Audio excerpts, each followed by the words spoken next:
Baik, selamat pagi menjelang siang. Assalamualaikum warahmatullahi wabarakatuh.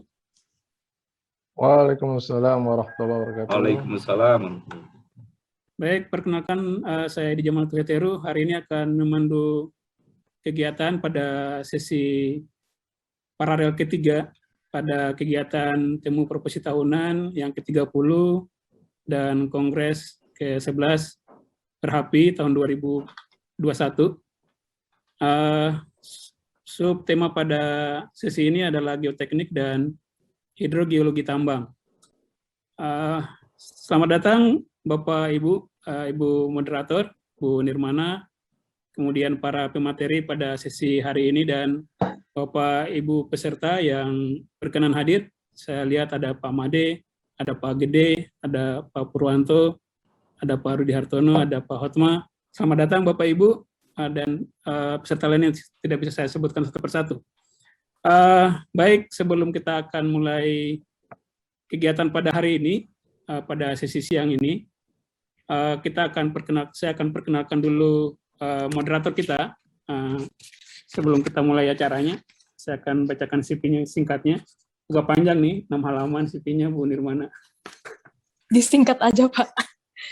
Bu Munir yang kita kenal ya.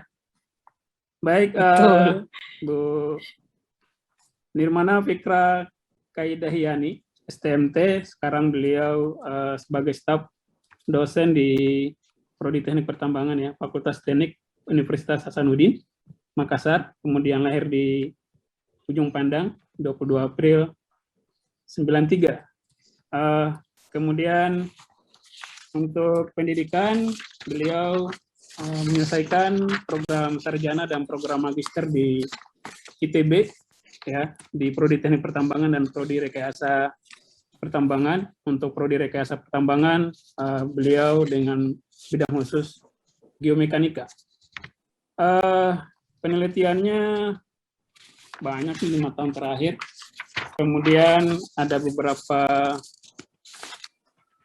publikasi juga, lumayan banyak, dan ada beberapa penghargaan yang sudah dicapai oleh Bu Nirmana. Kemudian pada sesi hari ini kita akan ada 4 makalah, ada Pak Wisnu Salman, kemudian Pak Sena Indra Wiraguna, kemudian Pak Oki Chandra P, dan Pak Alden Sinai Yudono. Ini akan diperkenalkan langsung oleh Bu Nirmana untuk para pemateri. Jadi saya kira kita untuk mempersingkat waktu, kita langsung kepada Bu moderator. Silakan Bu Nirmana. Ya, baik, terima kasih Pak Edi. Sebelumnya saya mau ngetes dulu suara saya sudah jelas ya Pak Edi? Sudah, siap. Oke, jelas. Baik. Terima kasih atas kesempatannya dan saya ucapkan selamat pagi dan selamat datang buat Bapak dan Ibu di sesi paralel ini dengan topik geoteknik dan hidrogeologi. Jadi pada sesi ini saya lihat ada 4 presenter dan untuk mempersingkat waktu kita langsung saja ke presenter yang pertama dengan judul paper kajian analisis rawan longsor di area tambang yang akan dibawakan oleh Bapak Wisnu Setiono dari Geomining Berkah ya Pak ya. Adapun saya akan bacakan CV-nya secara singkat. Bapak Wisnu ini bidang keahliannya adalah lingkungan dan pengolahan bahan galian, dan adapun pengalaman kerja yaitu pernah menjadi KTT PT KBG, kemudian manajer tambang PT PBI, dan direktur CV Geomining Berkah. Oke, baik. Untuk mempersingkat waktu, saya langsung persilahkan kepada Bapak Wisnu untuk mempresentasikan papernya. Silahkan, Pak. Ya. Oke, waktunya 15 menit ya, Pak ya. Sebelumnya saya infokan dulu, jadi waktu presentasi untuk setiap presenter itu adalah 15 menit, kemudian nanti sesi tanya jawabnya akan dibuka setelah semua presenter selesai melakukan presentasi. Baik, silakan dimulai Pak Wisnu. Baik, Assalamualaikum warahmatullahi wabarakatuh. Selamat pagi Bapak-Bapak semuanya. Sudah melihat share ini ya, yang saya share ya? Ya, sudah. Silakan di slideshow Pak. Ya. Ya, baik. Saya di ITB tahun 95 itu masuknya pengelolaan bahan galian, tapi karena kebetulan saya ini mendalami pengurusan pembuatan dokumen-dokumen karena saya pemegang IUJP, jadi terbiasa membuat dokumen-dokumen, dan kebetulan ada dokumen yang saya sedang kerjakan, yaitu kajian analisis rawan longsor di area tambang. Kebetulan saya mengambil objek penyelidikannya di daerah Tanjung Sari, Bogor. Dan berdasarkan data indeks rawan bencana longsor di BNPB, itu daerah longsor dengan tingkat kerawanan tinggi. Kita lihat di sini di peta di bagian bawah ini, Tanjung Sari bagian bawah, paling bawah itu yaitu warna merah pink ya, merah muda ya, ada zona kerentanan tinggi, maaf. Berdasarkan peta zona kerentanan gerakan tanah Kabupaten Bogor dari Pusat Vulkanologi dan Mitigasi Bencana Geologi (SDM), lokasi tersebut berada di daerah kerentanan gerakan tanah menengah dan tinggi juga. Pada zona ini dapat terjadi gerakan tanah terutama pada daerah yang berbatasan dengan lembah sungai, gawir, tebing jalan, atau jika lereng mengalami gangguan. Gerakan tanah dapat aktif kembali akibat curah hujan yang tinggi dan erosi kuat, dan mulai dari lereng yang landai hingga hampir tegak tergantung pada kondisi batuan dan tanah. Di sini ada peta WIUP dari PT Arto Bangun Cemerlang yang daerah pendidikan. Di sini di daerah kuning, yaitu daerah dengan kerentanan sedang ya. Pada lokasi kegiatan didominasi dengan kemiringan lereng dengan antara 0 sampai 30% dengan formasi batuan andesit, freksi, dan lempung pasiran, dan juga curah hujan yang cukup tinggi, yaitu 2.000 sampai 4.000 mm per tahun. Maka masuk ke dalam daerah yang memiliki pergerakan tanah yang sedang sampai dengan tinggi. Nah, di sini kita lihat di peta kemiringan lereng, daerah WIUP PT Arto Bangun Cemerlang ini termasuk mayoritas 60% itu berupa lereng dengan 40% ininya, lebih dari 40% ini apa namanya kemiringannya. Nah, jadi maaf, 0 sampai 15% itu 60%, 15 sampai 30% itu areanya 20%, dan 30 sampai 50% itu kurang lebih 20% ya, luasannya.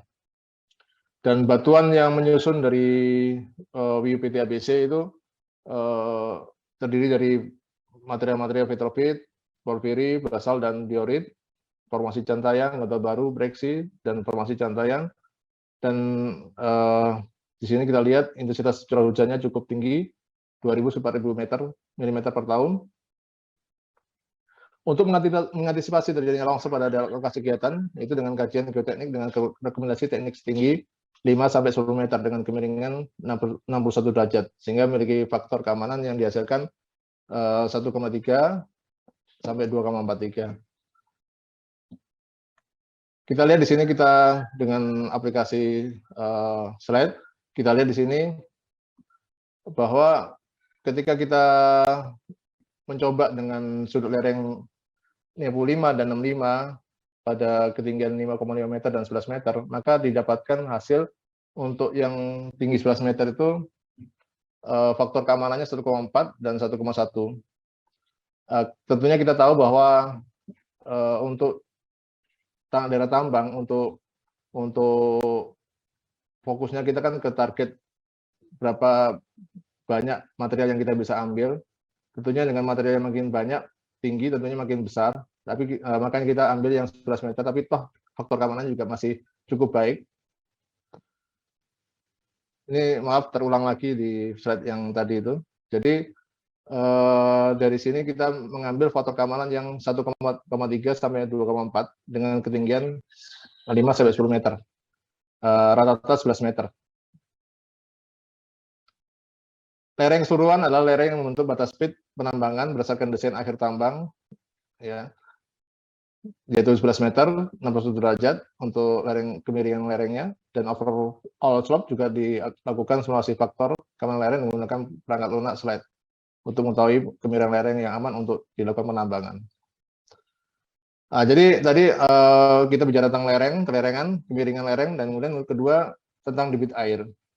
Ini faktor yang penting juga untuk keamanan dari rawan longsor. Di sini kita lihat, kita ambil 3 titik di sini. Ternyata kita ambil kesimpulan bahwa untuk debit air yang paling aman dari perhitungan yang kita lakukan, itu terdapatlah dari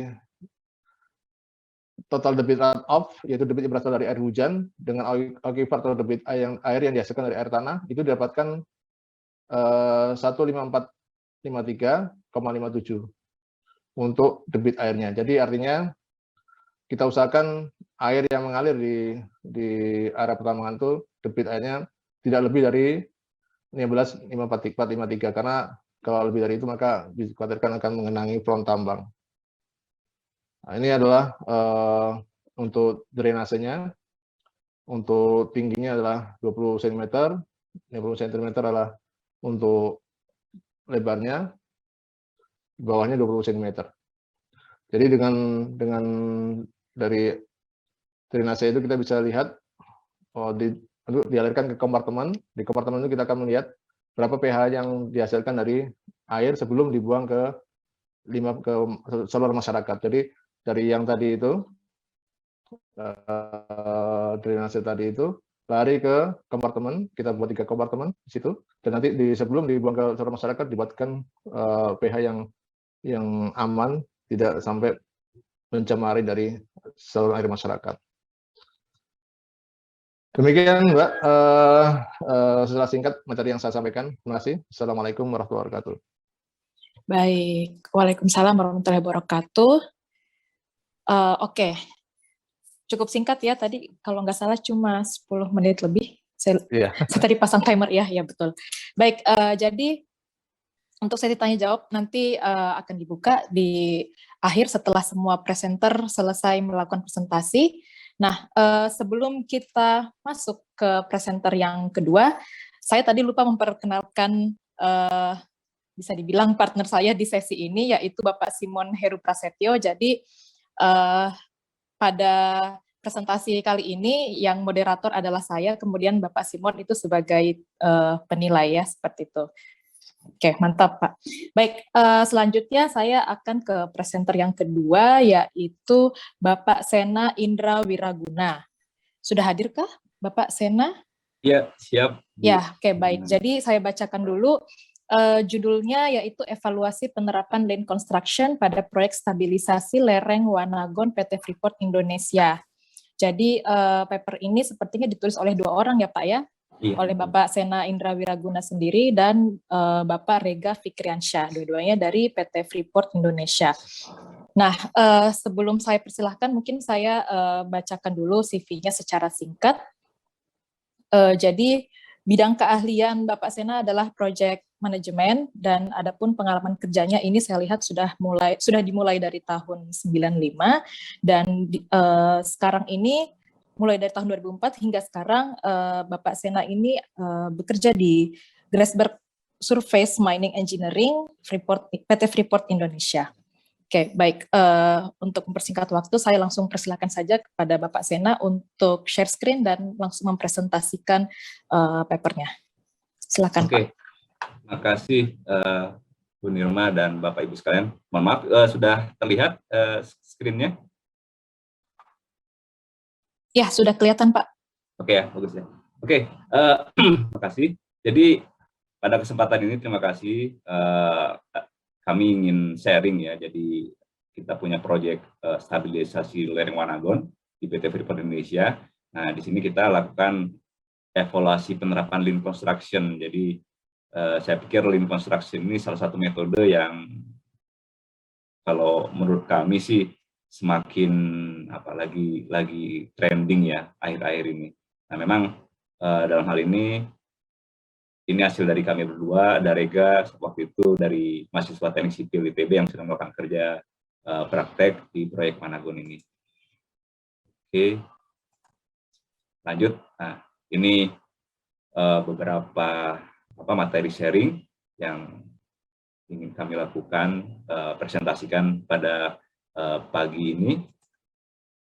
Oke, pada intinya, mungkin kalau beberapa yang Bapak Ibu belum terlalu familiar dengan tambang terbuka Grasberg ataupun proyek Wanagon, jadi bisa dilihat di sini bahwa proyek Wanagon ini merupakan salah satu proyek stabilisasi lereng di Grasberg ya. Ini sudah rencananya sih akan selesai di tahun 2024. Proyeknya sendiri sudah mulai dari sekitar tahun 2014 sudah mulai development, preparation. Kalau dilihat dari segi geografis, kondisi geografis sendiri, ini sangat menantang karena lokasi proyeknya ada di sekitar ketinggian 4.200 meter di atas muka laut. Itu sekitar kalau kita bandingkan dengan tambang terbuka Grasberg yang ya seperti yang kita ketahui tahun 2020 lalu kegiatan penambangan di tambang terbuka Grasberg sudah kita hentikan lebih karena faktor safety ya, karena di bawahnya sudah mulai semakin aktif tambang underground Grasberg blockade kita ya. Nah, proyek Wanagon sendiri ini terletak sekitar 1 km dari sebelah barat dari tambang terbuka Grasberg. Nah, di sini bisa kita lihat bahwa areanya sangat challenging, menantang, sehingga dalam hal ini kami melihat perlunya evaluasi evaluasi optimasi resources yang kami punyai ya, karena seperti yang kita tahu banyak ya, cuma salah satu yang menarik dalam mengelola proyek tambang itu dari resourcesnya, baik dari manpower ataupun material. Kita harus betul-betul selektif dan betul-betul melakukan planning serta pelaksanaan yang sangat baik. Nah, sehingga dalam hal ini kami melihat lean construction ini ya, ini di next slide ini bisa dilihat, yaitu salah satu metode yang biasanya digunakan pada suatu proyek konstruksi dengan cara meminimalkan waste ya. Dalam ini waste ini maksudnya unused resources, dan dalam hal ini khusus berupa material dan waktu, dengan tujuan untuk meningkatkan value atau nilai dari proyek ini sendiri. Nah, dalam hal ini kalau di proyek Wanagon ya, seperti yang tadi saya sharing bahwa challenging-nya karena lokasinya dan kondisi geografis yang sangat menantang, sehingga optimasi material dan waktu, nanti di next slide ada juga yang mungkin sering kita dengar atau pahami mengenai model 5M ya, dari money, man, machine, kemudian material dan metode. Nah, sehingga dalam hal ini kami coba evaluasi apakah penerapan prinsip-prinsip lean construction pada proyek Wanagon ini sudah kita laksanakan secara baik dan secara optimal. Nah, penerapan prinsip-prinsip lean construction tadi kami gunakan analisis dengan menggunakan lean construction assessment tools di sini disebutkan dari Construction Industry Institute ya. Jadi ada beberapa parameter yang menjadi acuan dalam analisa penerapan prinsip lean construction ini. Nah, di sini kita lihat bahwa objektifnya untuk mengevaluasi penerapan prinsip-prinsip lean construction tadi. Nah, pendekatan yang kami lakukan ada beberapa observasi dan evaluasi pekerjaan lapangan, karena di dalam lean construction assessment tools ini ada 5 parameter utama yang perlu dievaluasi, yaitu customer focus, kemudian untuk culture atau people-nya sendiri, setelah itu mengenai workplace organization atau standardization, dan ada mengenai optimization, dan terakhir continuous improvement build-in quality. Secara detail ada 37 parameter. Nanti di next slide akan bisa kita bahas secara ringkas apa saja yang jadi acuan, Sehingga dari approach ini, dari observasi dan evaluasi ini kami bisa melihat, kami coba summarize lah hasil evaluasi di proyek Wanagon ini. Next slide. Oke. Nah, ini beberapa yang secara detail ya, bahwa sebagai contoh, sebagai contoh untuk customer focus ya. Customer focus di sini disebutkan ada 6 parameter yang lebih detail mengenai pemenuhan terhadap requirement dari pelanggan atau owner. Nah, sebagai contoh, kalau di proyek Wanagon ini salah satu tujuan utama dari proyek ini adalah mengenai stabilisasi lereng. Nah, sehingga dan selain itu juga ada bagian pada saat kita menggali bagian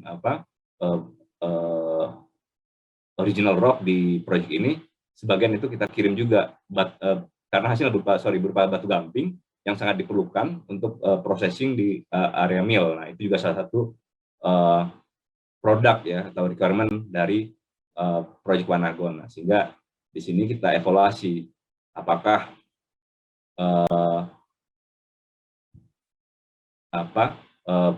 proses yang sudah dilakukan di dalam proyek Wanagon ini sudah memenuhi requirement tadi atau tidak. Nah, di sini kita kategorikan dari angka 1 sampai 5 baik ya. Jadi memang ada beberapa lah masih perlu kita improve ya. Kemudian yang kedua, value dari sudut pandang pelanggan atau owner, dalam hal ini PT Freeport sendiri. Kemudian yang ketiga, menggunakan sumber daya yang fleksibel dan perencanaan adaptif. Nah, dalam hal ini seperti yang tadi sempat kita sebutkan bahwa terkait dengan 5M model mengenai money, man, material, machine, method, sehingga betul-betul sumber daya yang ada itu dengan perencanaan yang optimal bisa menghasilkan atau meningkatkan value dari proyek ini ya. Ya tentunya ya secara singkat sih semestinya kalau value dari suatu proyek hasil akhirnya ya berupa quality ya, kualitas proyek yang bagus ya. Dan beberapa poinnya ya salah satunya mengenai cost atau money ya. Jadi semakin kualitasnya bagus, kemudian cost-nya juga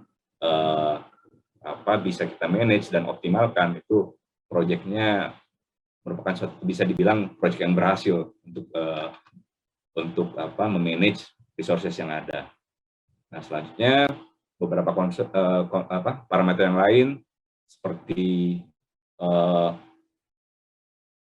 menggunakan software BIM. Nah, ini juga menarik nih, karena software BIM kalau secara per definisi itu lebih lebih kepada software ya atau tools ya, karena tujuan akhirnya kita ingin dari hulu ke hilir proyek itu punya informasi yang detail baik dari segi progres ataupun proses. Nah, cuma anyway kita coba di sini karena kita juga punya kita kompilasi semua software yang ada baik dari Microsoft Project ataupun misalnya yang simple Excel atau dashboard yang ada, AutoCAD dan lain sebagainya. Sorry, ini nyebutin produk ya. Nah, sehingga kita bisa kategorikan bahwa kita sudah melakukan implementasi software control project ya, progress project dalam hal ini. Oke, selanjutnya untuk culture people ya bisa dilihat di sini. Oke, untuk workplace organization atau standardization juga sama kita sudah lakukan, banyak yang sudah diimplementasikan, terutama mengenai informasi real time ya. Mungkin beberapa bapak atau ibu juga yang pernah berkunjung ke tambang kita juga, kita punya satu sistem dispatch yang bisa dibilang yang sudah real time, yang bisa mengontrol atau mengawasi setiap kegiatan operasi baik dari posisi truk, shovel secara real time ya, karena ini salah satu poin penting untuk mengawasi atau menilai apakah proyek kita di sini sudah dilakukan secara optimal atau belum. Selanjutnya di sini mengenai optimasi, baik dari optimasi proses ataupun penjadwalan produksi, ya. Di sini juga terkait juga dengan tadi sistem dispatch kita yang sudah jadi ya bisa kita bilang salah satu bagian yang kita banggakan juga ya di kegiatan penambangan kita, bahwa sistem dispatch kita ini sudah termasuk yang bisa dibilang yang ya dengan menggunakan teknologi yang tinggi bisa melakukan evaluasi secara real time ya semuanya. Maksudnya sebagai contoh untuk misalnya posisi shovel atau kondisi shovel, kemudian status shovelnya sendiri ataupun status haul truknya, dan setelah itu data-data yang ada baik dari cycle time, haul truck dan lain-lain bisa kita dapatkan dengan mudah dan bisa kita tarik datanya sehingga kita bisa punya big data yang bagus untuk melakukan evaluasi terhadap sebagai bagian dari optimasi proses di sini. Oke, nah di sini bisa kita lihat bahwa iya ini juga related dengan good mining practice ya dari optimasi proses ini. Oke.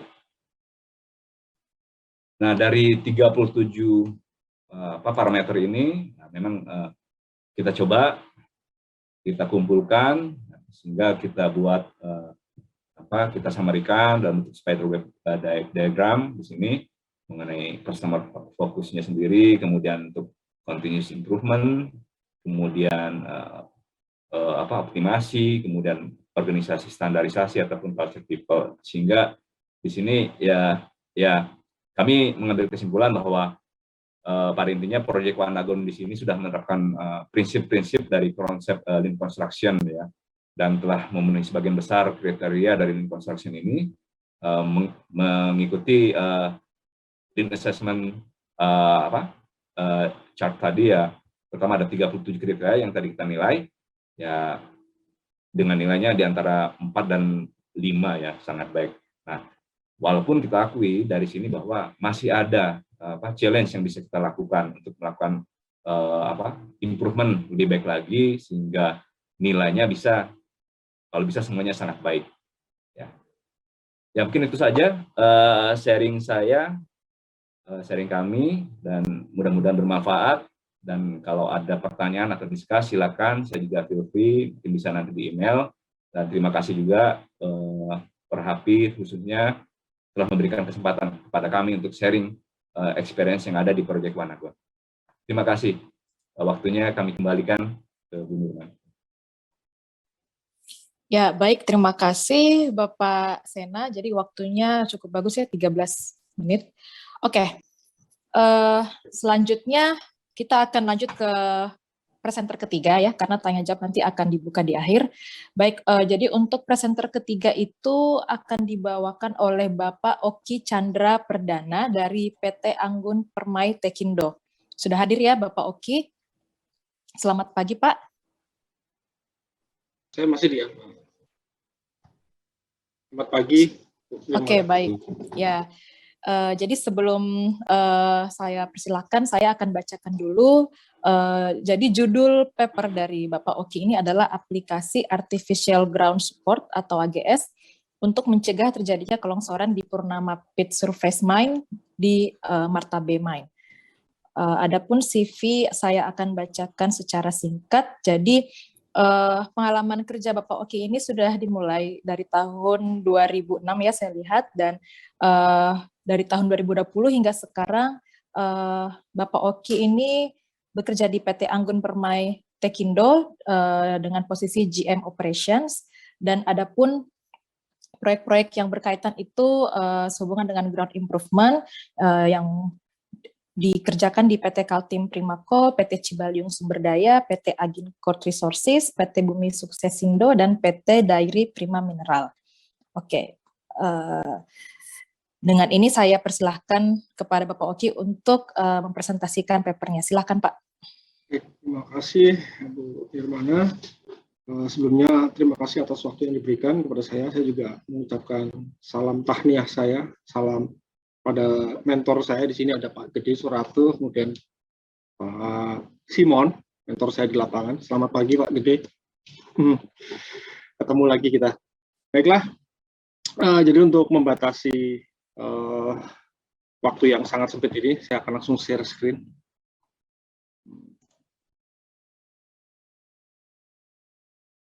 Sudah terlihat semua ya Pak?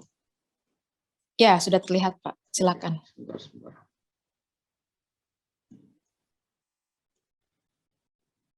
Baik, Assalamualaikum warahmatullahi wabarakatuh. Selamat pagi. Salam sejahtera buat kita semua.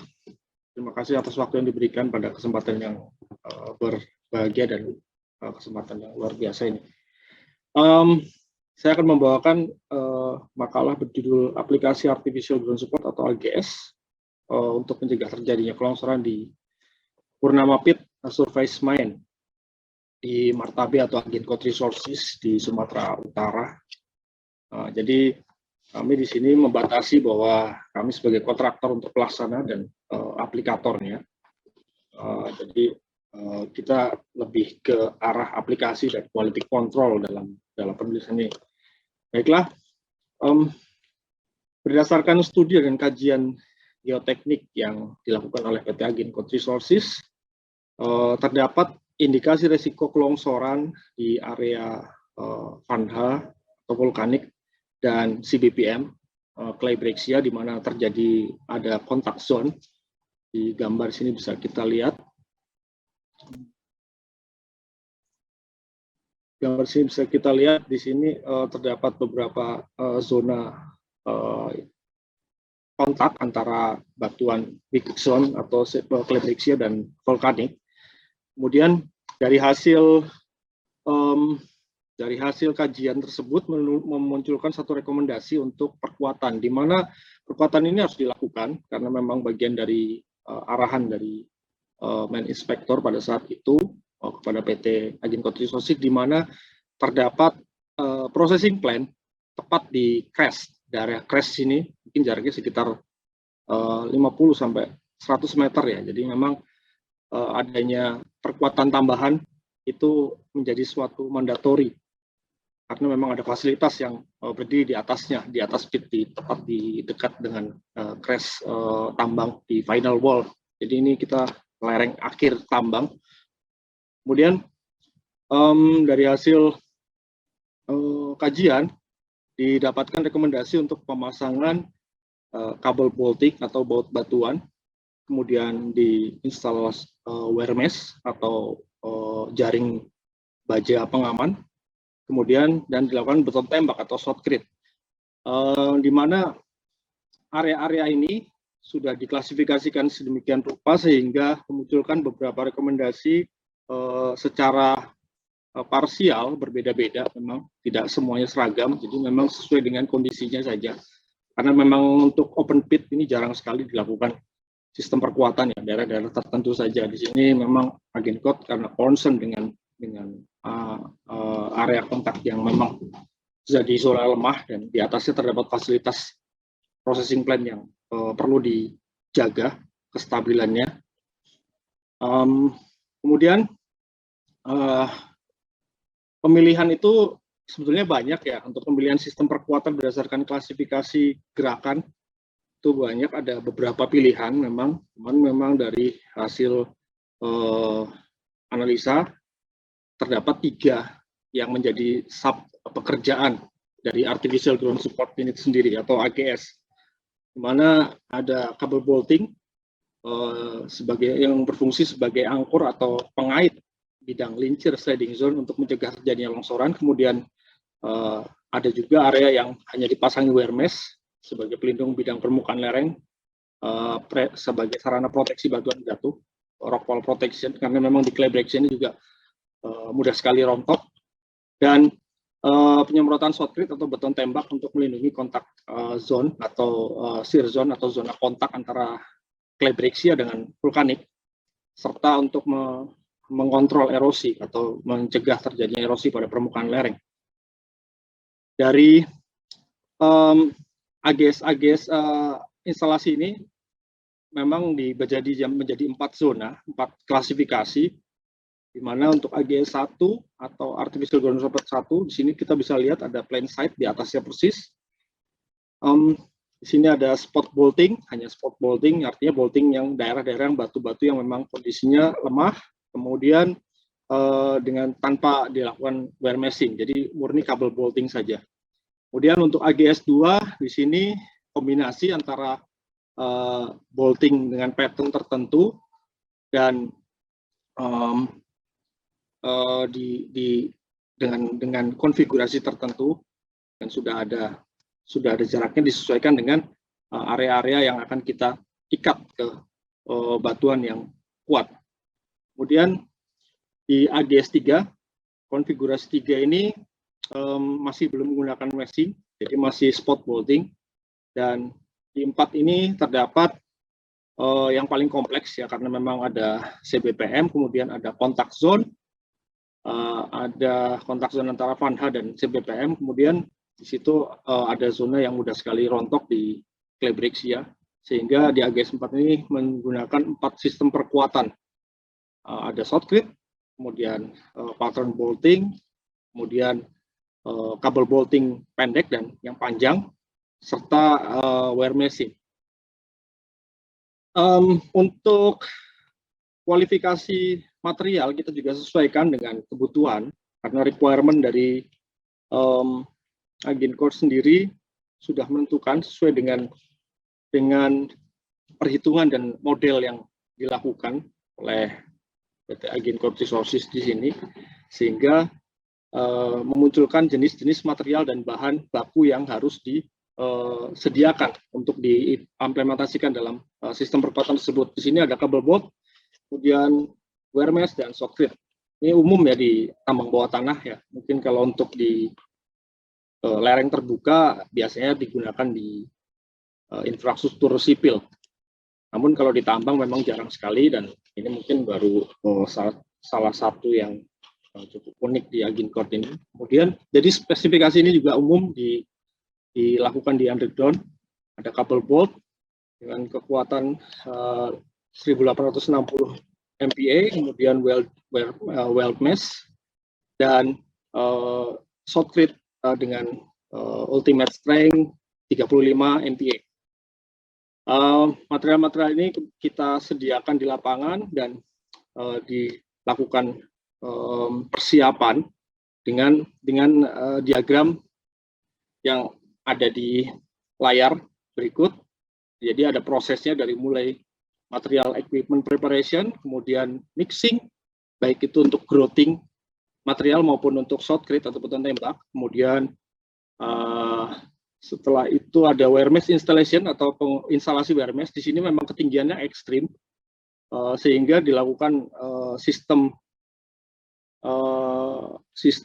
aksesnya menggunakan single rope akses, karena perancah dan kren tidak memungkinkan untuk memasuki area tersebut. Dan selanjutnya adalah dilakukan kabel bolting. Di sini prosesnya memasukkan juga di tebing, di mana menggunakan single rope access atau akses tali tunggal pada pekerjanya.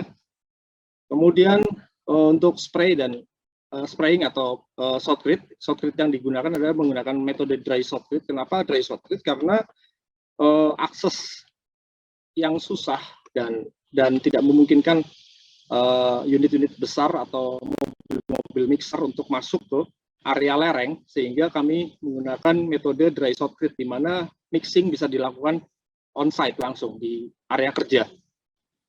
Kemudian setelah dilakukan instalasi dari wire mesh, kemudian kabel bolt dan shotcrete, maka di gambar ke-6 ini adalah tensioning, di mana setelah kita grouting, kemudian pasca grouting kita melakukan tensioning untuk pre-stress kabel bolt yang setelah kita insert.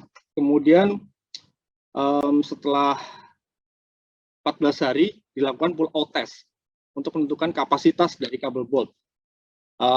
Di sini juga ada untuk quality control shotcrete kita menggunakan UCS. Kita ambil sampel dari hasil beton tembak yang kita lakukan dengan cara box sampling dan maupun dari mixing sampling. Kemudian di sini lakukan data collecting dan proses untuk QC.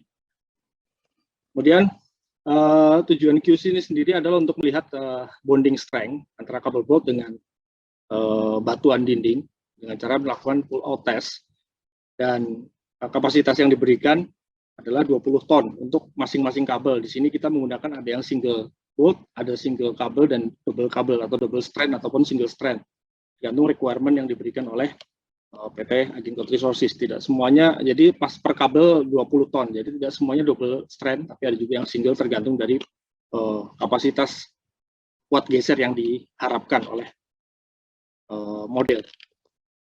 Kemudian dari data bonding strength didapatkan kita menggunakan 5% dari kabel bolt yang terinstall. Jadi misalnya ada 100 bolt, maka akan ada 5 yang kita uji. Uji ini menggunakan sistem destructive test, di mana kita tarik hingga kekuatan tertentu sehingga terjadi deformasi atau hancuran di ikatan tersebut. Dan untuk mengetahui ultimate strength-nya, kemudian ada juga uji yang dilakukan, uji proof test atau uji pembuktian hanya dengan kekuatan tertentu dengan 20 ton. Apabila tidak terjadi deformasi maka dianggap sudah pas atau sudah lulus uji. Di sini 28 hari, namun kami menggunakan per 14 hari 15 ton. Kemudian setelah itu kita menggunakan kurva untuk melihat final strength-nya di 28 hari dengan cara memasukkan dalam satu grafik. Di sini sudah dapat terlihat, di sini secara teoritis kita bisa lihat di 28 hari dari 14 hari, jadi menggunakan kurva.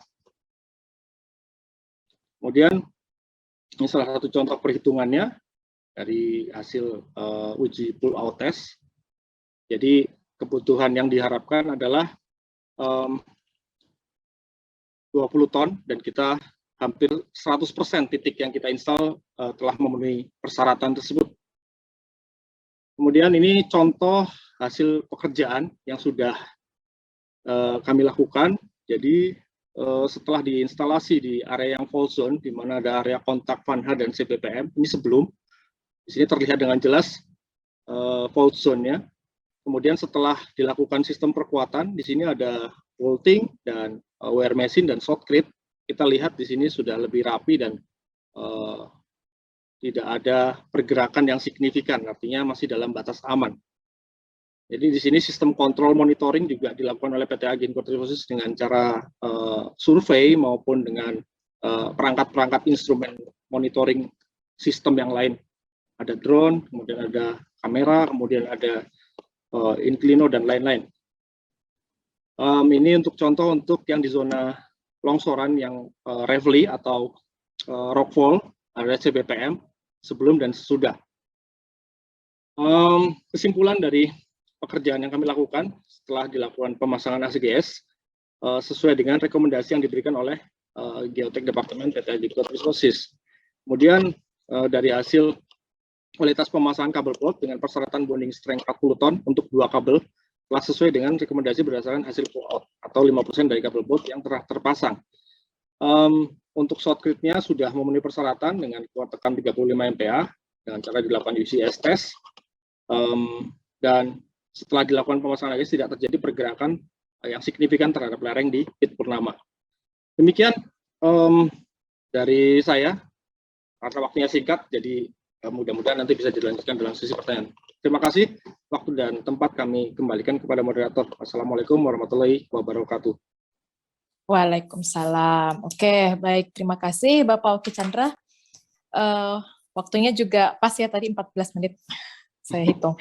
Oke, baik. Untuk itu saya ucapkan terima kasih kepada Bapak Oki Chandra dan kita lanjut ke presenter berikutnya dan merupakan presenter yang terakhir, yaitu Bapak Alden Sinai Yudono. Apakah sudah hadir di tempat? Sudah, Bu. Oke, baik. Terima kasih. Sebelum saya persilakan, saya bacakan dulu ya judul dan CV-nya nanti.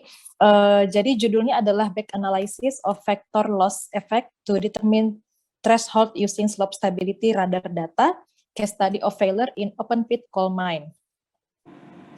Jadi Bapak Alden Sinai ini dari PT Ground Prop Indonesia ya Pak ya? Ya, betul.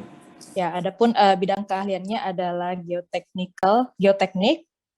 Sekarang mungkin bagiannya geotechnical engineer. Pengalaman kerjanya pernah di PT Bukit Makmur Mandiri Utama atau di Buma. Oke, dengan ini saya persilahkan kepada Bapak Alden untuk langsung melakukan presentasi. Pak, silakan di share screen. Baik, saya mohon izin untuk share screen. Baik.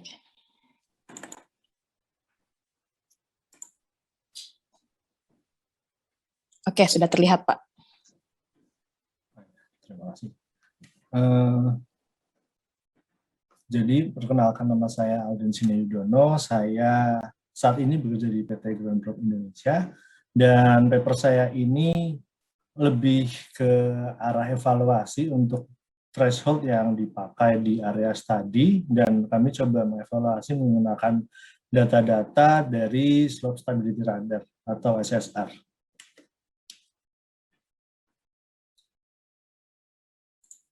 Baik, secara singkat, nama saya Alden Sinai Yudono, saat ini bekerja di PT Ground Prop Indonesia sebagai technical engineer, dan pengalamannya seperti yang sudah disebutkan tadi, pernah di PT Buma dan sekarang di PT Ground Prop Indonesia. Selanjutnya, seperti yang kita tahu, bahwa mining industri merupakan salah satu industri yang memiliki risiko tinggi, baik risiko secara finansial maupun secara keselamatan kerja. Dan salah satu dari risiko dalam operasional tambang terbuka adalah mengenai ketidakstabilan lereng. Dan alat pemantauan dari ketidakstabilan lereng dapat digunakan sebagai salah satu bagian dari manajemen risiko yang ada di tambang. Namun alat pemantauan tersebut akan bekerja dengan optimal jika memiliki nilai ambang batas sebagai batas untuk memberikan peringatan bagi penggunanya. Jadi tujuan dari penelitian ini adalah untuk mengevaluasi apakah nilai ambang batas yang sekarang digunakan masih relevan atau tidak. Selain itu juga bertujuan untuk menghasilkan nilai ambang batas yang sesuai dengan karakter dari lereng, menggunakan metode back analysis berdasarkan data dari Slope Stability Radar. Data yang digunakan dari penelitian ini menggunakan data Slope Stability Radar atau SSR, gambarnya seperti yang ada di kanan. Jadi SSR ini merupakan alat monitoring pergerakan lereng tambang, di mana cara kerjanya memakai prinsip-prinsip dari radar, sehingga dalam melakukan pemantauan lereng menggunakan prinsip-prinsip radar tersebut. Salah satunya adalah prinsip interferometri. Prinsip interferometri itu sendiri adalah suatu metode untuk mengukur perpindahan objek dengan menghitung beda fase dari sinyal kembali yang berurutan. Besaran dari beda fase yang dihasilkan dari pengukuran tersebut kemudian akan merepresentasikan sebagai perpindahan atau deformasi. Ini secara teknisnya, namun digambarkan dengan sederhana. Jika kita melihat di gambar 2 ini, benda di sebelah kiri itu adalah SSR. Terlihat ada dua SSR, namun itu mencerminkan satu maksudnya. Jadi yang atas itu sinyal yang ditembakkan, yang bawah adalah waktu sinyal diterima kembali oleh SSR. Namun bendanya itu ada satu SSR-nya, dan warna hijau yang di sebelah kanan itu digambarkan sebagai lereng tambang, lereng di open pit. Kemudian nomor 1 menunjukkan sinyal yang ditransmitkan oleh SSR menuju lereng tambang, yang nomor 1.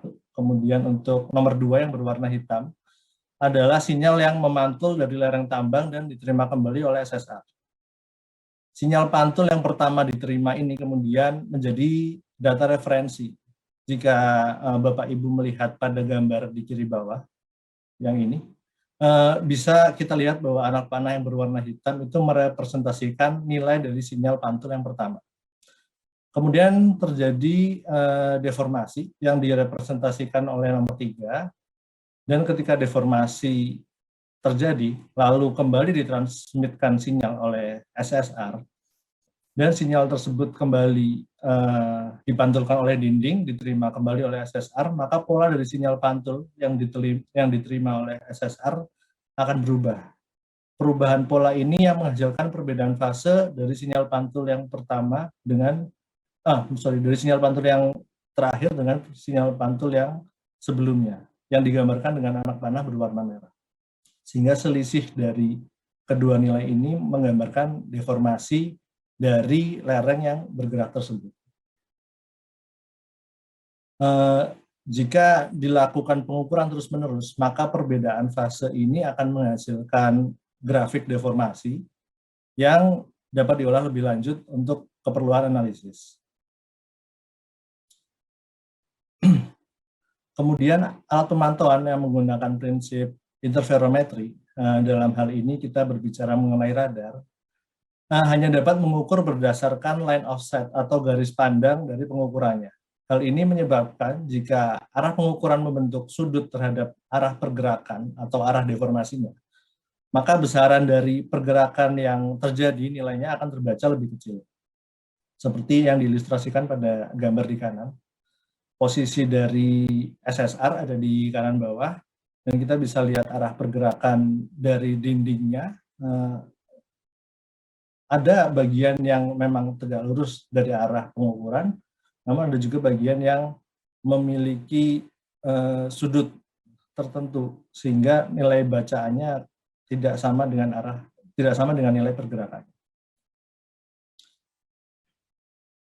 Kemudian ini untuk lebih jelasnya, gambar 4 dan 5 menunjukkan tampak atas dan tampak samping antara SSR dengan area yang mengalami pergerakan. Terlihat bahwa D-wall adalah arah pergerakan sebenarnya yang berwarna gelap. Kemudian D-loss adalah arah pergerakan yang dibaca oleh SSR yang berwarna oranye, di mana nilainya akan lebih kecil dari arah pergerakan sebenarnya. Sehingga untuk dapat mengetahui besaran dari pergerakan sebenarnya, hubungan dari kedua variabel tersebut dapat diformulasikan menggunakan kosinus. Yang persamaannya dicantumkan di bawah, yaitu D-wall sama dengan D-loss dikali cos dari theta. Theta adalah sudut yang terbentuk antara arah pergerakan dengan arah pengukuran. Metode ini menggunakan persamaan ini yang akan kita pakai untuk melihat besaran pergerakan sebenarnya dan melihat apakah nilai ambang batas yang digunakan masih relevan atau tidak. Kita masuk ke diskusi dan pembahasan. Jadi pada penelitian ini dilakukan pada tambang terbuka batu bara terhadap pit A dan pit B. Penelitian dilakukan terhadap 20 kejadian longsor antara 3 April sampai 9 Mei 2021. Dan nilai ambang batas yang saat ini dipakai ditunjukkan pada tabel 1 seperti berikut di bawah, di mana kategori safe, kecepatan pergerakannya 0 sampai 50 mm per hari. Kemudian kategori warning, pergerakannya antara 50 hingga 120 mm per hari, dan diperlukan pemantauan per jam, serta menerapkan atau memasang tanda bahaya pada area yang mengalami pergerakan. Kemudian kategori evacuation adalah kecepatan pergerakan lebih dari 120 mm per hari, dan harus segera melakukan evakuasi. Gambar nomor 6 menunjukkan sebaran kejadian longsor, di mana pada pit A terdapat 14 kejadian longsor yang terjadi pada area low wall barat dan high wall timur. Kemudian pada area pit B terjadi 6 kejadian longsor yang terjadi pada area high wall barat. Berikut sebaran-sebarannya untuk poin F01 hingga F20 mencerminkan poin-poin dari jumlah deformasi sebanyak 20 kejadian longsor. Kemudian gambar nomor 7 menunjukkan posisi kejadian longsor pada pit A. Warna yang ditampilkan menunjukkan persentase dari vektor loss. Tanda panah menunjukkan arah dari pergerakan, dan terlihat bahwa tidak semua pergerakan mengarah ke SSR yang ada di sebelah kanan. sehingga menyebabkan besaran dari pergerakan yang terbaca oleh SSR lebih kecil. Kita bisa lihat di sini ada area low wall barat, dan yang di bagian atas ini ada area high wall timur. Ini peta tampak atasnya, kemudian yang di atas adalah foto tampak depan dari area studi. Selanjutnya untuk gambar nomor 8 menunjukkan posisi kejadian longsor pada pit B. Kita bisa lihat di sini posisi SSR-nya dan arah-arah pergerakan dari deformasinya atau lerengnya. Dan yang di atas ini adalah foto tampak depan, kemudian di bawah ada foto atau peta tampak atas dari lokasi studi yang ada di area high wall barat pit B. Tabel nomor 2 menunjukkan kecepatan maksimum saat terjadinya longsor. Di tabel ini juga terdapat besaran sudut theta, baik horizontal maupun vertikal. Terlihat bahwa titik F06 memiliki nilai sudut theta terkecil yang berwarna hijau, dan titik F14 memiliki nilai sudut theta terbesar di antara data-data lainnya. Tabel nomor 3 menunjukkan bahwa data yang ada di tabel nomor 2 kemudian dihitung menggunakan persamaan 1 yang sudah kita sebutkan sebelumnya, sehingga diperoleh nilai persentase dari vektor loss-nya. Kita lihat tadi bahwa titik F06 yang memiliki sudut theta terkecil atau sudut perbedaan antara pengukuran dengan arah pergerakannya itu hampir sama, memiliki nilai vektor loss yang kecil. Sedangkan titik F14 memiliki nilai vektor loss yang lebih besar daripada data-data lainnya. Hal ini menyebabkan koreksi terhadap titik F14 cukup besar untuk melihat nilai deformasi sebenarnya. Kemudian gambar 9 menunjukkan kecepatan maksimal saat terjadinya longsor, di mana nilainya sudah dikoreksi menggunakan persamaan yang sudah disebutkan, dan terlihat bahwa kategori kecepatan maksimal saat terjadinya longsor antara nilai 51 hingga 150 menyumbang jumlah data yang cukup signifikan pada nilai kecepatan ini. Jika kita kembalikan terhadap nilai ambang batas yang dipakai, bisa jadi kejadian longsor yang mungkin akan terjadi berpotensi terlambat dalam penanganannya, karena ada nilai-nilai kecepatan deformasi saat terjadinya longsor, di mana dia nilainya di bawah dari ambang batas yang saat ini dipakai. Berdasarkan data kecepatan maksimal terkoreksi saat terjadinya longsor, maka nilai ambang batas untuk evakuasi yang sebelumnya lebih dari 120 mm per hari direkomendasikan untuk dapat dioptimalkan menjadi 50 mm per hari pada area pit A maupun pit B. Hasil itu digambarkan pada gambar nomor 10 sebagai berikut, di mana garis warna merah merupakan batas di mana direkomendasikan pada nilai 50 mm per hari merupakan batas untuk nilai ambang batas evakuasi.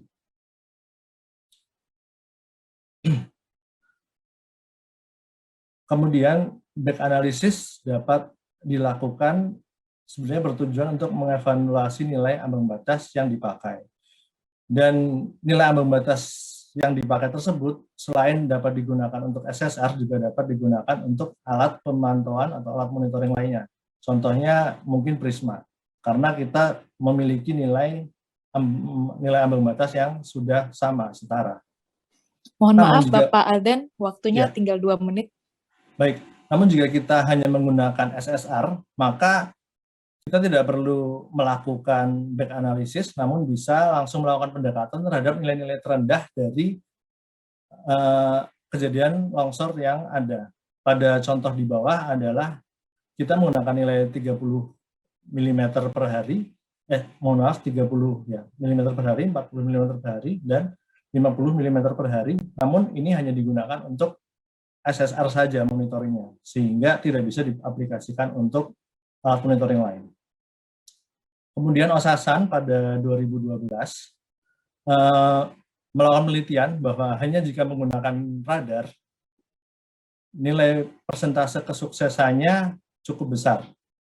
Namun, jika dikombinasikan dengan alat monitoring lainnya, maka nilai persentase kesuksesan untuk melakukan monitoring akan lebih besar lagi.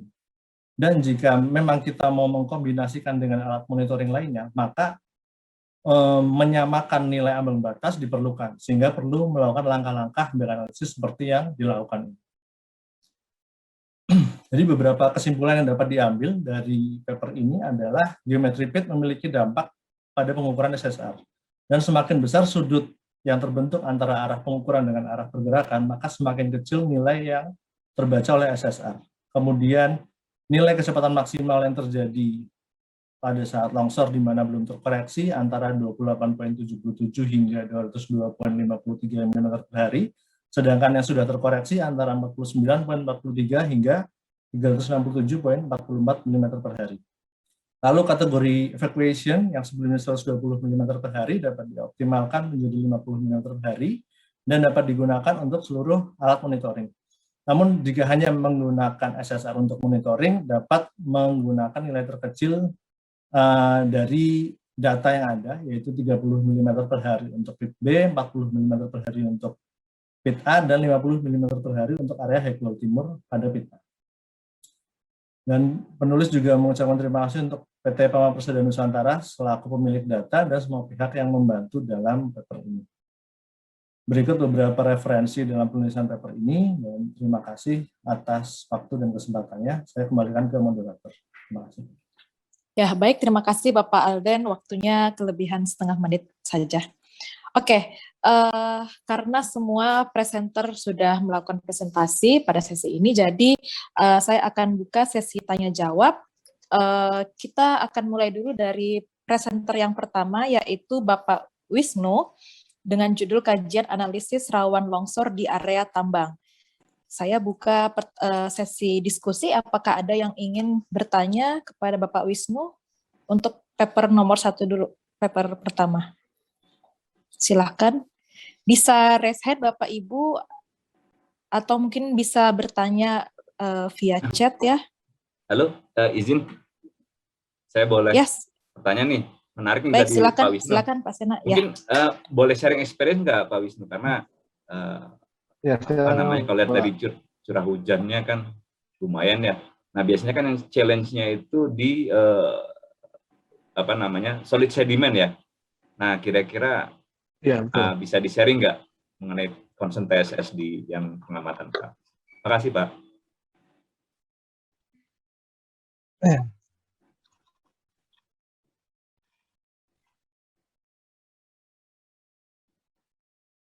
Ada lagi yang tanyakan selain ini, Pak? Silakan Pak Wisnu, mungkin langsung dijawab saja Pak. Ya, baik. Jadi kalau dari lokasi penyelidikan, yaitu di daerah Tanjung Sari, Bogor, itu termasuknya cukup tinggi untuk curah hujannya. Di sini saya lihat untuk curah hujan di daerah sana itu 2.000 mm per tahun sampai 4.000 mm per tahun, Pak. Jadi memang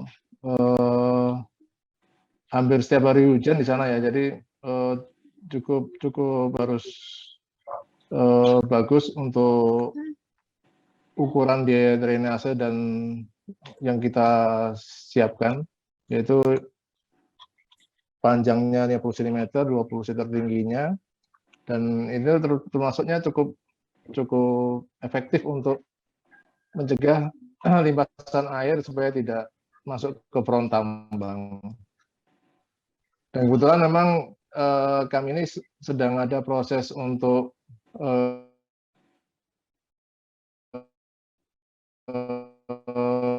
kajian BNPB kemarin dan sempat untuk diadakan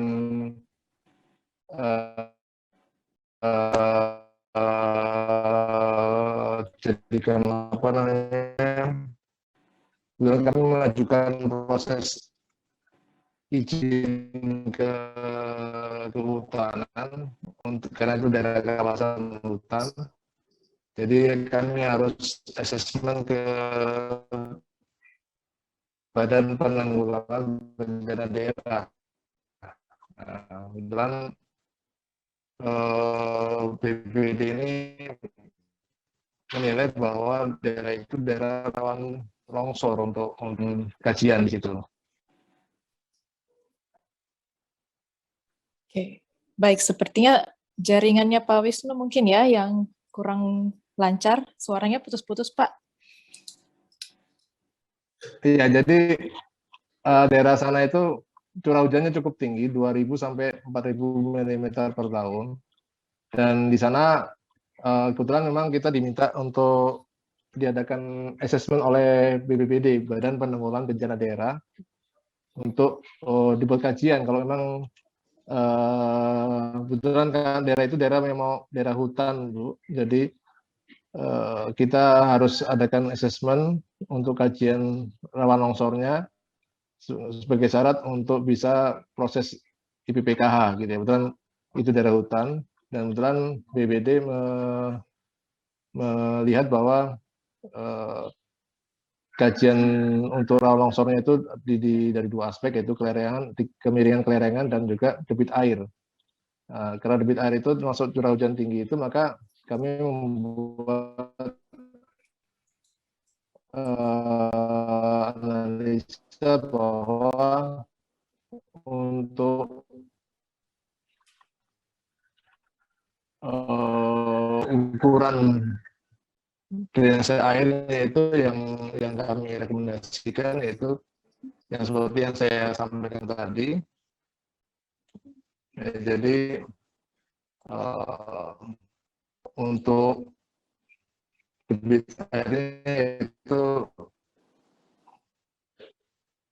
yang saya sampaikan tadi 15.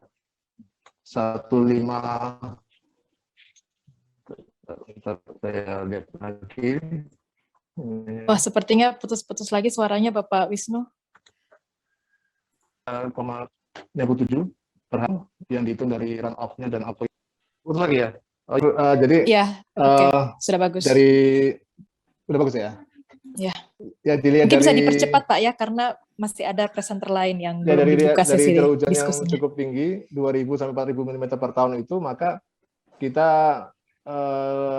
setelah melalui perhitungan, maka didapatkan debit air untuk aquifer dan untuk yang di run off-nya itu yaitu sebesar 15.463 per hari, dan itu didapatkan untuk drainasenya itu ukurannya panjangnya 20 cm, tinggi 20 cm ya, dan dasarnya itu 20 cm. Jadi sehingga kita pastikan tidak ada limpasan air yang meluber ke front tambang. Begitu Mbak dan Pak penjelasan singkatnya. Ya, oke. Baik, terima kasih Bapak Wisnu. Diskusinya cukup menarik. Nah, tapi karena kita terbatas oleh waktu, jadi sepertinya untuk bagi Bapak dan Ibu yang mau bertanya kepada Bapak Wisnu, mungkin nanti kalau masih ada kesempatan atau bisa langsung menghubungi Bapak Wisnu ya. Boleh. Saya sedikit, Mbak Nirmala. Oh iya, silakan. Ya. Nah ini, silakan Pak. Karena ini penting ya. Tadi saya lihat Pak Wisnu dalam menghitung kemantapan layering-nya hanya menganut satu faktor keamanan. Padahal di Kepmen 1827 ya, Kepmen SDM 1827 kan harus ada dua faktor Pak. Di samping safety factor juga probabilities dari kelongsoran ya. Nah itu artinya Pak Wisnu belum mengikuti Kepmen 1827 gitu. Ya, jadi perlu dilihat ya, perlu diingatkan lah semuanya di bidang pertambangan harus mengikuti Kepmen 1827. Terima kasih. Baik. Siap, terima kasih Pak Made. Baik, terima kasih Pak Made atas masukannya untuk Bapak Wisnu. Baik, kita lanjutkan langsung ke presenter kedua. Kita akan buka diskusi untuk presenter kedua, yaitu kepada Bapak Sena. Apakah ada pertanyaan untuk Bapak Sena? Ini tadi judulnya terkait evaluasi penerapan Lean Construction pada proyek Wanagon. Silakan Bapak dan Ibu. Apakah ada yang raise hand? Gede kayaknya. Pak Gede, saya sudah ask to unmute, Pak. Tolong di unmute, disetujui aja, Pak. Oh ya, baik. Terima kasih Pak Edi bantuannya. Oh iya, Silakan Pak Gede. ya terima kasih. Ini Siapa Gede? apa namanya, Lean Construction prinsip ini kelihatannya memang bagus ya. Tapi saya melihat penjelasan Bapak tadi itu lebih kepada menjelaskan prinsip-prinsip dan prosedur gitu ya. Sebenarnya kalau lihat tadi ada di tayangannya menyebutkan itu untuk stabilisasi slope Wanagon gitu, itu idenya. Nah, stabilisasi ini kalau diartikan kan sebenarnya upaya memperbaiki dari kondisi saat ini, katakan begitu, untuk bisa meningkat. Itu yang namanya stabilisasi. Jadi upaya meningkatkan kestabilannya. Itu konsep stabilisasi. Prinsip di Lean Construction sendiri di bagian mana ya, Pak? Saya tidak melihat itu tadi. Hanya kalau dibaca prosedurnya banyak, parameter yang dipertimbangkan banyak, itu lebih nampak kepada prinsip-prinsip dan filosofi bagaimana membuat konstruksi Lean Construction itu. Konsep di dalam aplikasi untuk mencapai tujuan daripada stabilisasi itu di mana Lean Construction prinsip ini? Ya, makasih Pak Gede atas feedbacknya, komennya. Mungkin saya bisa sharing sedikit tadi. Ya, Jadi ya. memang ya seperti yang tadi yang concern Pak Gede tadi, makasih bahwa memang kalau kaitannya dengan proyek stabilisasi, memang di sini ini foto, mohon maaf sudah terlihat ya. Jadi ini memang foto proyek Wanagon sekitar tahun 2020. Memang kalau secara area di sini ada bagian yang originalnya kita gali, kemudian ini proyek kita gali, kemudian kita timbun. Setelah itu kita lakukan resloping sehingga sudutnya ini menjadi sekitar 21 derajat sudut finalnya. Nah, ini terkait dengan proyek stabilisasi tadi. Nah, ini secara plan view-nya rencana final proyeknya. Ya, jadi di sini yang bagian WWSS atau bagian originalnya kita gali, kemudian ini bagian timbunannya kita sebut bagian WDB dengan final slope 21 derajat tadi. Nah, memang di sini ke ini Pak Gede, memang kaitannya dengan proyek stabilisasinya di sini lebih memang ke project manajemennya. Nah, kalau terkait dengan tadi yang kita utamakan, kalau terkait dengan proyek stabilisasinya, kegiatan stabilisasinya, kalau menurut kami di bagian ininya Pak, yang di bagian optimasi proses, ya, terutama di sini kita memastikan bahwa tidak ada double handling ataupun kemudian keseimbangan antara resources juga, kemudian mengurangi material sisa ataupun yang konsep-konsep ini Pak. Begitupun juga untuk bagian duanya, untuk penjalan produksi. Jadi memang di sini menurut kami yang bagian lebih fokusnya penerapan filosofi atau prinsip Lean Construction ini di proyek stabilisasinya di bagian optimasi. Nah, makanya tadi sempat kami kaitkan juga dengan bagian dari good mining practice. Kalau menurut kami prinsip Lean Construction yang untuk concern optimasi ini lebih related dengan kalau kita di dunia tambang lebih kepada penerapan good mining practice di sini Pak. Jadi lebih kepada manajemennya Pak ya? Betul sekali Pak. Jadi kalau prinsip teknikalnya di mana? Ada nggak Pak? Teknikal apa yang dilakukan di dalam ini konsep Lean Construction ini? Teknikal. Untuk teknikalnya Pak ya. Nah memang di sini lebih ke ini Pak, kalau yang seperti yang tadi Pak, Lean Construction ini lebih ke metode atau prinsip atau filosofi tadi. Nah ini memang banyak Pak, ada 37 parameter ya. Nah kalau secara teknikal salah satunya bisa nih Pak, yang contohnya di sini tadi yang saya sempat sharing, penggunaan software, kalau di sini kan sebutnya Building Infrastructure Management atau BIM ya, dalam kegiatan engineering atau technical. Nah, cuma dalam hal kita pada saat evaluasi ke konsep proyek Wanagom tadi, karena kita lebih pada penerapan software tambang seperti yang tadi saya sebutkan, Pak. Nah, selain itu juga kalau masalah teknikal juga, kalau dari evaluasi kami mengenai untuk standarisasi, Pak. Nah, di sini juga kita punya yang tadi, Pak, mengenai informasi real time, yang tadi sistem dispatch kita juga. Nah, di sini sebagai umpan balik terhadap engineering kita, desain engineering kita. Di sini, Pak. Jadi kalau kami melihat konsep yang ini, kalau memang concern-nya lebih ke engineering, lebih yang faktor parameter bagian dari customer focus juga sama di sini di standarisasi informasi real time, Pak Gede. Ya, memang sih saya melihatnya ini lebih banyak ke lebih menekankan pada manajemen sistemnya ya, Pak. Betul sekali. Bagaimana melakukan konstruksi.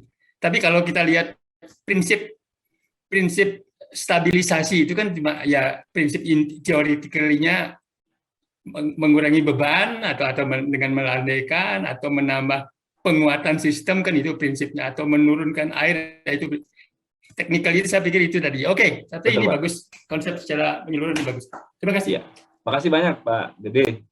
Ya, diskusi yang sangat menarik. Ya. Oke, cuma mohon maaf ya Bapak dan Ibu karena waktunya terbatas, jadi saya langsung menuju ke presenter ketiga.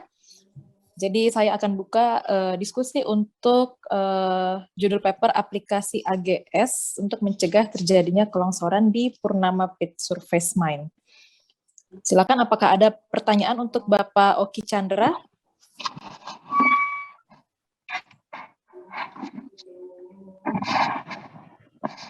Jadi waktu sesi tanya jawab ini tinggal 6 menit ya Bapak dan Ibu. Apakah ada yang mau bertanya? Kalau di room chat ini sepertinya untuk pertanyaan Pak Alden ya. Ada yang ke saya, Bu. Tapi dia direct message mungkin dari Dwi Handoyo. Oh, silakan Pak, mungkin langsung dibacakan ya. Karena ini direct message ke saya jadinya. Saya mau jawab langsung aja. Oh ya, langsung aja Pak. Silakan. Jadi dari Dwi Handoyo, Bapak Dwi Handoyo menanyakan apakah ada pengaruhnya peledakan produksi di daerah yang dekat dengan lokasi yang telah dipasang AGS. Pak Handoyo mungkin masih ada di sini ya, jadi saya jawab saja. Atau langsung bertanya langsung mungkin, karena mungkin dia salah alamat. Tapi nggak apa-apa, langsung saya jawab. Jadi memang betul bahwa untuk area yang kita instalasi AGS itu memang kita juga ada shift-shiftan dan memang setelah diinstal biasanya langsung peledakan setiap siang jam 12 pasti pasti akan ada terjadi peledakan, belum ada getaran-getaran yang lain. Di sini kita juga menambahkan, jadi untuk mengatasi itu kami menambahkan di mix design itu fiber untuk meningkatkan modulus elastisitas dari beton. Jadi itu saja, sehingga tidak terlalu berpengaruh terhadap instalasi beton kami. Terima kasih. Oke, baik. Terima kasih Pak Oki Chandra. Apakah ada pertanyaan lagi yang lain dari Bapak dan Ibu untuk Bapak Oki Chandra? Dipersilakan jika ada.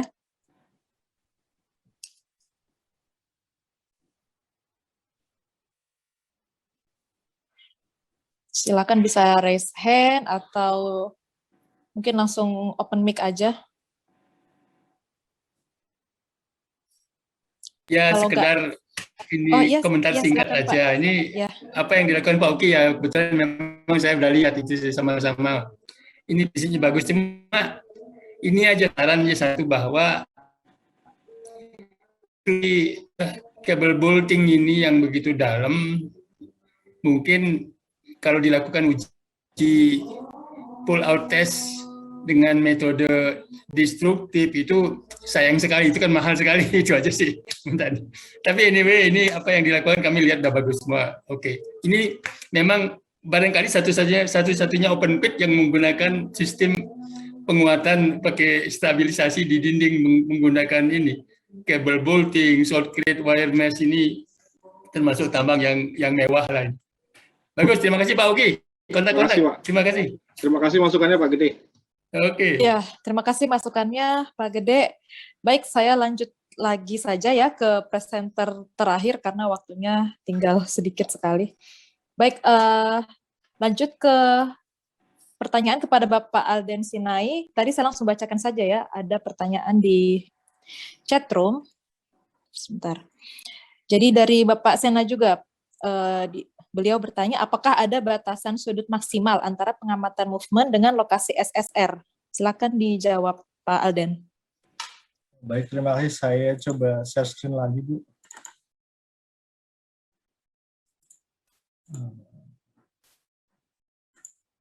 Terima kasih untuk pertanyaannya, Pak Sena. Jadi, memang ketika kita akan melakukan campaign monitoring menggunakan SSR, sebelumnya harus observasi lapangan dulu, area mana yang menjadi concern atau fokus dalam untuk menjadi area monitoring. Area mana yang akan kita highlight dari lereng itu untuk menjadi area monitoring. Sehingga penempatan SSR pun akan menyesuaikan.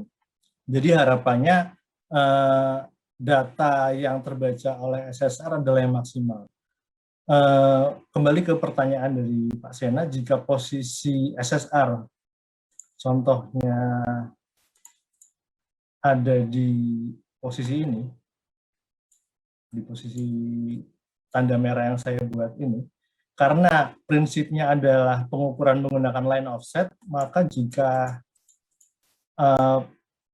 wall movement-nya ke arah relatif ke arah bawah dari layar, maka pengukurannya menjadi tidak bisa terbaca secara maksimal atau hampir nol, sehingga sudut maksimalnya adalah 90 derajat. Seperti itu yang bisa saya sampaikan. Namun baiknya adalah kita bisa observasi dulu area mana yang menjadi fokus untuk pengukuran. Terima kasih. Oke, baik. Terima kasih atas penjelasannya, Pak Alden. Ada pertanyaan lagi, ini berikutnya dari Bapak Refki Adi. Pertanyaannya adalah, kenapa keputusan 120 mm per hari dari hasil SSR diambil keputusan untuk evacuation? Mohon penjelasannya. Silakan Pak Alden. Mungkin bisa lebih singkat aja Pak ya, karena waktunya tinggal sedikit lagi. Jadi 120 mm per hari itu memang data sebelumnya. Jadi kami juga bekerja sama dengan teman-teman geotek dari PAMA. Data tersebut adalah data ambang batas yang dimiliki oleh teman-teman dari PAMA.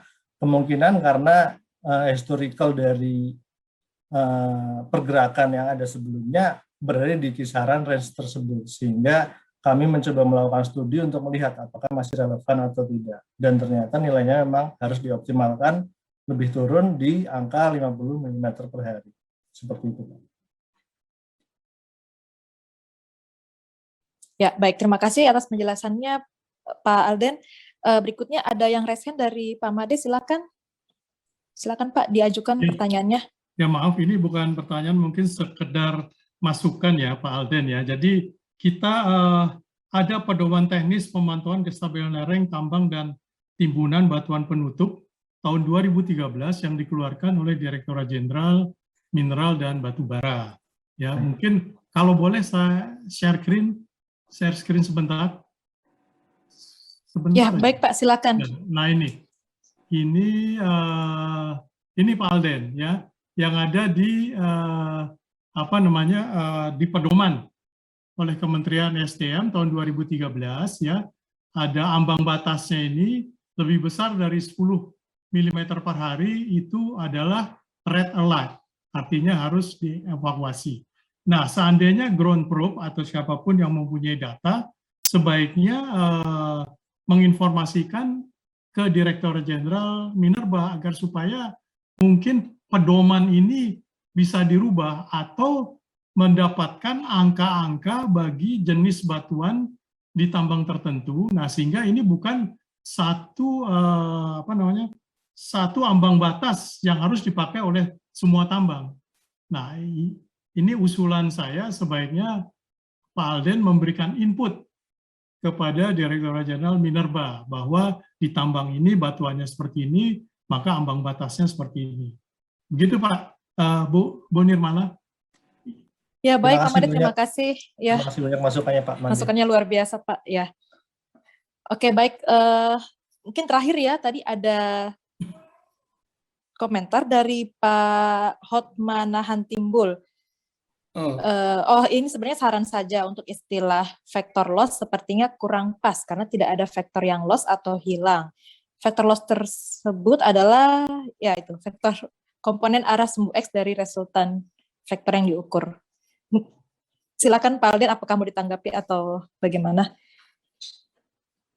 Baik, terima kasih masukannya untuk Pak Hotmanahan. Memang term tersebut masih banyak didiskusikan di internal kami, karena ada beberapa term yang sebetulnya bisa diadaptasi untuk merepresentasikan kondisi tersebut. Jadi terima kasih untuk masukannya, coba saya juga diskusikan dengan tim, itu menjadi inputan untuk kami untuk memakai term yang lebih sesuai. Terima kasih. Sedikit dari saya, Bu, sedikit Ya, aja.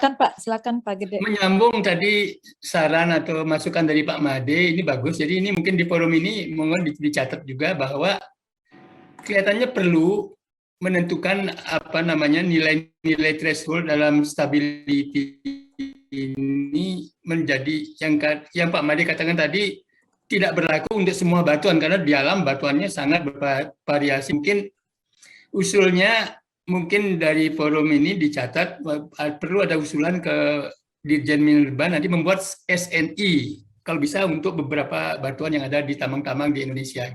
Itu masukan aja. Terima kasih. Baik, terima kasih Pak Gede. Saya juga catat usulnya.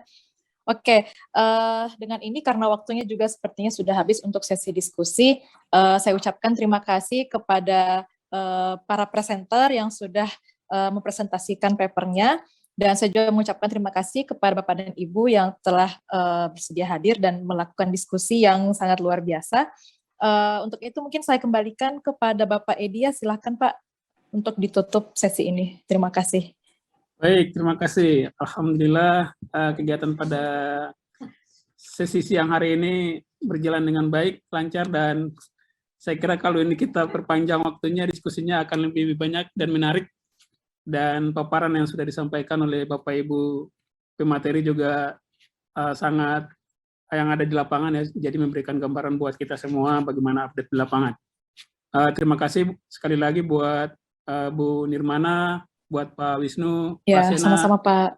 Pak Oki, Pak Alden, terima kasih banyak atas waktunya sebagai moderator dan pemateri pada kesempatan hari ini. Baik, sebelum kita akan menutup sesi pada kesempatan ini, kita akan memberikan dulu penghargaan kepada Bapak Ibu semuanya. Silakan panitia.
Baik, terima kasih. Penghargaannya tadi sudah disampaikan pada Bapak Ibu yang peserta pada kesempatan hari ini. Pak Made, Pak Gede, terima kasih diskusinya.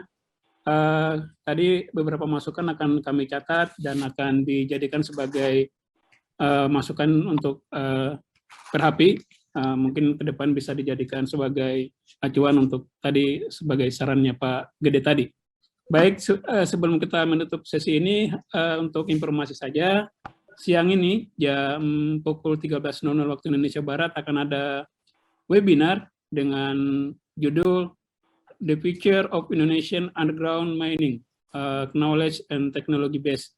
akan disampaikan oleh Bapak Heri Purwanto pada siang hari ini. Dan sebagai informasi juga Bapak Ibu, acara TPT ini untuk technical session masih akan berlangsung dari hari Selasa sampai hari Rabu nanti tanggal 27 Oktober, dan akan puncaknya acara TPT ini adalah kongres di tanggal 28 Oktober 2021. Baik, demikian yang bisa kami sampaikan pada kesempatan ini. Sekali lagi kami ucapkan terima kasih. Jika ada salah kata dan salah sikap, mohon maaf dalam memandu kegiatan pada hari ini. Demikian, wassalamualaikum warahmatullahi wabarakatuh. Waalaikumsalam. Waalaikumsalam. Terima kasih Pak Edi. Terima kasih. Pak Edi. Terima kasih Bapak. Ya, terima kasih Pak Made. Terima kasih. Izin live. Terima kasih. Terima kasih. Udah bisa live ya Pak Edi? Siap. Oh iya, Munir. terima kasih. Terima Ya, kasih. siap. Iya, terima kasih Pak. Itu ya. Siap, terima kasih.